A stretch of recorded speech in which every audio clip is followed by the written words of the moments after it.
Olá, meu nome é Fernando Bender, eu sou gerente de desenvolvimento da Greenfield. Nós temos o nosso software Wild Horses, que faz a predição de preços de ativos financeiros. Nós temos feito vídeos apresentando a nossa análise de preços de Bitcoin, Ethereum e Ripple. Nós, além das criptomoedas, também observamos outros ativos, tá? Em especial ouro cotado em dólares, euro cotado em dólares, franco suíço cotado em euros, tá? E na situação de cidadão brasileiro, a gente também observa o dólar cotado em reais. Nesse vídeo de hoje eu gostaria de comentar a cotação do dólar aqui no Brasil. A mídia, os jornais, comentaristas, eles vinculam, dá para entender, mas eles vinculam bastante a cotação do dólar com o que está acontecendo aqui no país, eleições, algum evento importante, nada disso importa. Tá? O Brasil, assim como outros países, faz parte do que a gente chama de economias emergentes. E essas economias, todas elas, sem exceção, estão passando pela mesma crise cambial. Isso não é um fenômeno novo, tá? A inflação da década de 80 não foi única no Brasil, ela foi compartilhada com outros países da América Latina. A fim da inflação, meados da década de 90, foi compartilhado com outros países da América Latina. O boom das commodities que levantou a economia brasileira meados do ano 2000 até 2010 foi compartilhado com outras economias que também exportavam commodities. Então, o que aconteceu no país foi um reflexo de uma condição do mercado global e não uma atitude nossa que teve um efeito local isoladamente. Tá? Isso não existe. Por que isso não existe? Porque as economias estão interconectadas. Por que as economias estão interconectadas? Porque elas importam e exportam entre si, sim, mas isso não explica tudo. São economias deficitárias que necessitam de aporte externo de capital. Necessitam de um fluxo constante de capital ou para zerar os fluxos de conta corrente, ou para zerar o déficit comercial, ou para zerar o déficit orçamentário. Um dos três. O nosso país ele tem déficit orçamentário, ele tem déficit comercial e provavelmente ele tem déficit de conta corrente, tá? Essa estatística eu não tenho.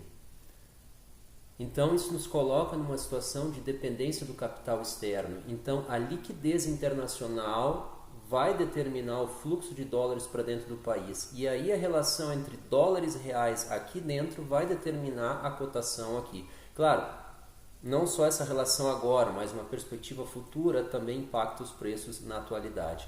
Isso não tem nada a ver com fenômenos políticos, exceto se tu tiver, por exemplo, um político proeminente que promete que vai tarifar esse fluxo, que vai se manifestar contra esse fluxo. Aí tu pode ter sim um transitório, mas a tendência fundamental, as grandes forças que governam a cotação do dólar, elas não são nacionais, elas são externas. Isso não vale só para o Brasil, isso vale para outros países. Então, Turquia, Argentina e Brasil têm sofrido bastante, mas não são os únicos. Índia, Indonésia, Tunísia também estão na mesma situação, na desvalorização das suas moedas. Tá? Para vocês terem uma ideia, nas últimas 52 semanas o dólar variou de R$ 3,07 até R$ 4,20. Atualmente ele está praticamente no topo dessa excursão. A lira turca passou de 3 liras o dólar até 6,7, 7,07, tá? Nessa faixa, então de 3 alguma coisa até 7.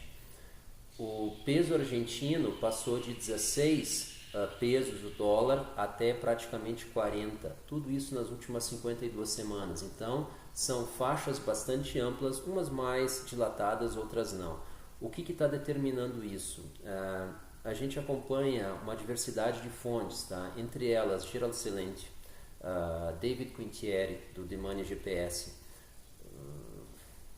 Michael Pento, X22 Report, World Alternative Media, Peter Schiff, tá? É um Greg Manarino. Então são traders e economistas e especialistas em investimento e analistas de tendência internacionais que têm um histórico de 10, 20 anos, 30 anos, alguns deles, observando o mercado, observando os fundamentos da economia, tá? E então dessas fontes, o que a gente viu? Em especial um vídeo do Greg Manarino, do David Quintieri recentemente, ele mostrou a relação entre reservas estrangeiras, reservas em dólares ou reservas internacionais dos países e dívida em dólar, dívida denominada em dólar, com vencimento nos 12 meses seguintes. O que é isso?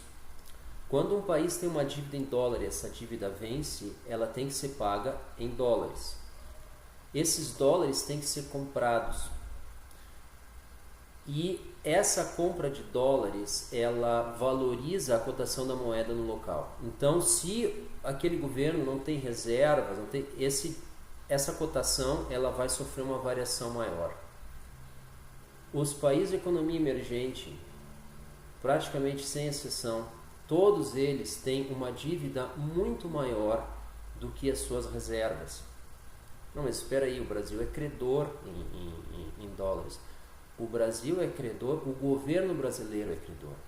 Mas o governo não é a única entidade endividada em dólares. Nós temos o mercado corporativo. Durante esses anos de juro baixo, houve um excesso de liquidez. O Banco Central americano, o Banco Central europeu, o Banco Central japonês e o Banco Central suíço imprimiram uma quantidade enorme de dinheiro. E esse dinheiro estava disponível. E esse dinheiro estava tendo um retorno muito baixo nos próprios títulos de dívida dos governos, que é onde ele naturalmente vai.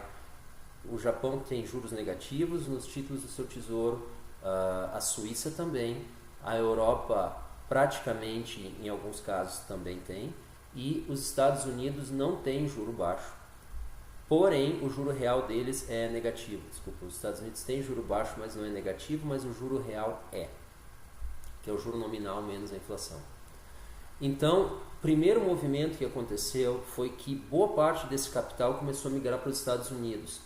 Parte em treasuries, parte em títulos de dívida do governo, sim, parte no mercado de ações. Hoje, provavelmente 30% do capital que está no mercado acionário americano, ele é dinheiro de bancos centrais, ele não é dinheiro da população. O que está fazendo o Amazon subir, o que está fazendo o Netflix dobrar de um ano para o outro, não é a população, é dinheiro de bancos centrais, que foi emitido a custo zero, lastreado em nada. É isso que está acontecendo. Esse dinheiro, antes desse fenômeno acontecer, esse dinheiro estava procurando outras formas de aplicação, e uma delas foi países emergentes, economias emergentes, através de empréstimos às corporações. Então tu tem um juro competitivo para o tomador, porém esse juro é em dólares. Então qual que é a lógica disso? Olha, se nós tomar esse capital aqui no país, nós vamos pagar um juro X, 12%, 14%, provavelmente era Selic naquela época. Aí tu tem uma oferta de 4, 5% ao ano, mas é em dólar. Bom, se a variação cambial ficar menor do que tanto dentro desse período, não tem problema. E talvez isso na época não estava no radar. Talvez na época existia assim, um consenso do mercado de que o dólar ia baixar para 2,70, quem sabe 2,50. Então, era interessante, porque se tu toma uma dívida em dólar e o dólar cai, a tua dívida cai. Mas se o dólar sobe, a tua dívida sobe. E o que aconteceu em 2015, final de 2015, 2016 em diante, o Banco Central americano começou a elevar a taxa de juros de 0,25 agora até 2,25. O que acontece? O custo desse capital fica maior. Então, essas economias, com o vencimento das dívidas se aproximando, elas têm duas opções. Elas podem renovar a dívida, mas a juros maiores, o que pode se tornar inviável. Bom, então a alternativa é pagar essa dívida, e para pagar essa dívida elas vão precisar de dólares. E é por isso que está acontecendo essa corrida por dólares ou essa aposta especulativa de que o dólar vai subir porque esse evento vai ocorrer. Então, isso está jogando o dólar para cima. O que muda isso? O que pode reverter esse processo? Uma renegociação de dívidas, uma reestruturação de dívidas? Pode. A Oi está fazendo isso, está com esse processo de reestruturação da dívida, foi o maior pedido de recuperação judicial na história desse país, talvez não por muito tempo. E isso permite uma renegociação em melhores termos da dívida a ser paga, isso se reflete numa demanda menor por dólares e isso pode trazer sim a cotação para níveis menores, 3,70, 3,80, que é o que a gente já estava praticamente acostumado a lidar. Então, a perspectiva de alta vai continuar enquanto essa situação de endividamento continue. Quando isso termina, nós vamos ver provavelmente alguns países sendo socorridos pelo FMI, a Turquia, a Argentina já foi, não resolveu, nós vamos precisar de uma intervenção mais pesada. Infelizmente, não existe hoje uma clareza do que pode acontecer em função do dano. Os bancos centrais, os órgãos internacionais de financiamento, Banco Mundial, FMI, eles não vão intervir até que eles tenham claro de que a não intervenção vai ter um risco demasiado grande. E esse risco ainda não está claro, ainda não está mensurado, ainda não está traduzido em números. Então, existe um risco moral de socorrer um país, de socorrer uma economia antecipadamente. Porém, existe um custo ainda maior de fazer isso tarde demais, eles estão tentando balançar isso. Então, qual é a nossa expectativa? O dólar continua em tendência de alta? Sim. Existe alguma coisa que o governo brasileiro possa fazer? Não. Não no curto prazo. Essas intervenções que eles fazem no mercado, essas vendas de dólares com compromisso de compra depois, isso é um transitório, isso não muda a tendência. A tendência de alta do dólar, sim, e vai continuar com alta, sim, até que essa situação estrutural mude. E isso pode mudar com renegociação, com conversão de títulos de dívida em ações. Então tu vai ver economias, empresas de economias externas assumindo o controle acionário de empresas nacionais, de grupos de empresas nacionais, como uma forma de quitar essa dívida, como forma de reverter isso. Então, uma empresa estrangeira compra a empresa aqui, assume a dívida e paga lá. Então, essa troca de dólares ela é feita sem passar pelo Brasil. Isso vai ter um efeito provavelmente positivo para o real e vai acalmar essa alta expectativa de alta. Então, muda. Até esse tipo de fenômeno acontecer, a tendência do dólar é alta. Por que isso vai afetar o pessoal que tem Bitcoin ou que está negociando? Porque embora o preço em dólares da Bitcoin não sofra com esse tipo de movimento, para nós, em última instância, todos os ativos são cotados em reais, porque a gente paga as contas com reais, a gente compra alimentos, circula, etc., tudo com reais. Então, a avaliação final dos nossos ativos, enquanto a gente vê no Brasil, tem que ser feito via reais. Então, isso vai estar valorizando o ativo em reais, sim. O que mais pode acontecer? Uma adoção um pouco maior, uma taxa de adoção da criptomoeda um pouco maior, por quê? Porque mais pessoas vão procurar uma forma de defender o seu patrimônio, porque quando o dólar se valoriza 10%, toda a nação ficou 10% mais pobre, avaliado em dólares. Agora, o percentual dos ativos deles que tivesse denominado em dólar teria preservado o seu valor. E por conta disso, então, tu teria 10% a mais do que todos aqueles que tiveram seus bens desvalorizados. Isso torna as empresas brasileiras cada vez mais atrativas para empresas estrangeiras. Isso deve acontecer. Mas, de novo, em termos de Bitcoin, isso vai afetar muito pouco. Exceto, por exemplo, alguns países como a Turquia, a Argentina talvez comece com isso.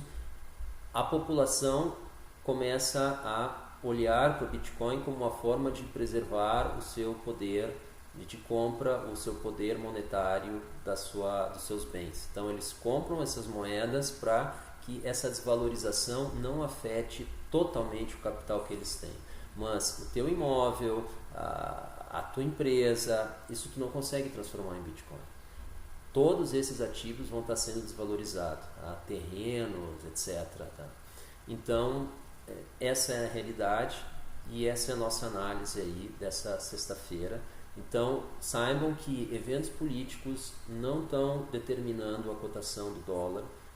Toda ela segue em função de um ciclo de liquidez que começou em 2013, os quantitative easings nos Estados Unidos e depois na Europa e Japão, ou seja, impressão de moeda corrente, fiat currency, né? Moeda fiduciária. Esse dinheiro no cenário de juros zeros buscou ingressar em economias em desenvolvimento para buscar retornos maiores sobre esse capital. E aí foi um ciclo de endividamento dessas corporações. E se esse dinheiro não for usado adequadamente, o preço está sendo pago agora caro demais, que é quando os juros voltaram a subir, essas dívidas estão vencendo, essas empresas têm que ou renovar o seu empréstimo, renovar as suas dívidas ou quitá-las, e isso implica ou um sacrifício da lucratividade ou um sacrifício do fluxo de caixa via compra de dólares, e isso está se refletindo na cotação. Essas são as causas. Muito obrigado, bons negócios e até o próximo vídeo. Tchau!